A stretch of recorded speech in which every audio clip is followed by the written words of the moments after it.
A key pillar in the U.S. exit strategy is training a large enough Afghan security force to take over once the United States leaves. But with green on blue attacks on the rise all over Afghanistan, it looks like it's getting harder and harder to cleanly end America's longest war. Robert Greenwald joins me now. He's a movie producer and director, activist, founder, and president of Brave New Films. Robert, welcome. Thank you, Tom. Good to be with you as always. And thanks for joining us. And I should add the creator of Rethinkafghanistan.org, as I recall, is where all that is.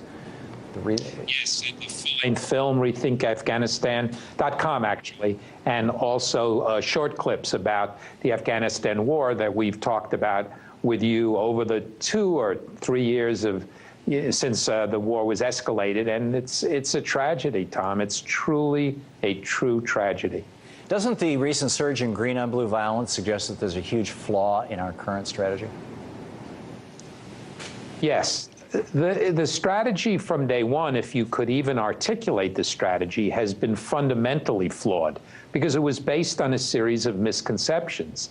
And I tell you, you go to Afghanistan and you get off the plane and all you need to do is have your eyes open and your ears attuned, and you see people hungry, looking for jobs, looking for health care, dirt roads, houses in shambles, and you know that occupying, invading is not going to help this country and is not going to make us safer. And the entire strategy has been based on militarizing problems that are not solved by military solutions. You start with that, and then every premise makes it worse and worse. And the exit strategy, the notion that we're going to train an army of 350,000, it's really actually building a militia, if you will. So already there's hostility within the country, and then you have all of this pent-up rage from the night raids, from the number of Afghans who've been killed, and you see the situation really exploding in front of our eyes. What do you make of Condi Rice's speech at the RNC, which was given by a lot of the pundits high marks, despite calling for basically indefinite occupations of the Middle East?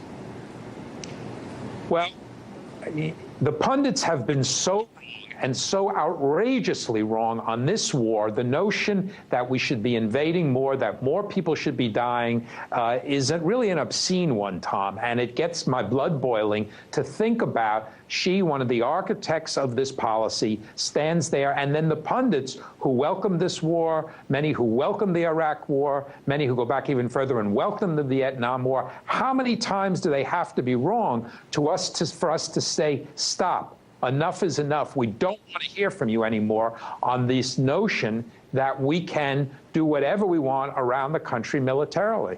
Yeah. What kind of coverage do you think, Robert Greenwald, the Afghan war might get over the next few days of the DNC?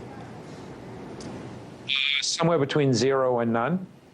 Okay. It's a war that nobody wants to take responsibility for. There are people over there now, as you pointed out, Tom, dying every single day. Can you imagine being the family or relatives or have someone over there who's killed in a war that is making no sense, that never made any sense, and what that does to you inside? The loss of somebody close to you is terrible enough. Think about that, what that would mean if it's a loss for a war that's absolutely senseless. Yeah, and America's longest war at that. I mean, George W. Bush, when the Taliban offered him bin Laden, should have just said, sure, we'll take him. And anyhow, at this point, how do we end the war? As quickly as possible. I mean, I don't mean to be glib about it, but I think, there have been all kinds of studies showing that the increase in hostilities, in suicide attacks, in deaths, and IEDs are directly related to the number of troops there. The sooner you begin pulling troops out, the sooner you take whatever resources possible and turn them towards education and job trainings and health care and homes, the sooner we're able to do some of that, the better.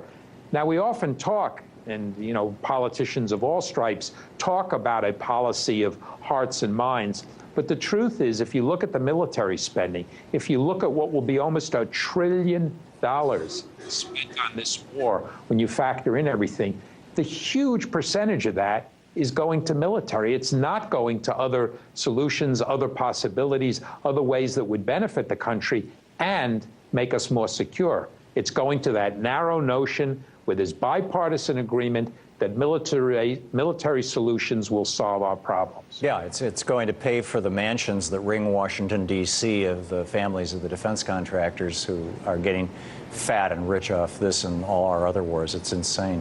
Robert Greenwald, thanks so much for being with us tonight.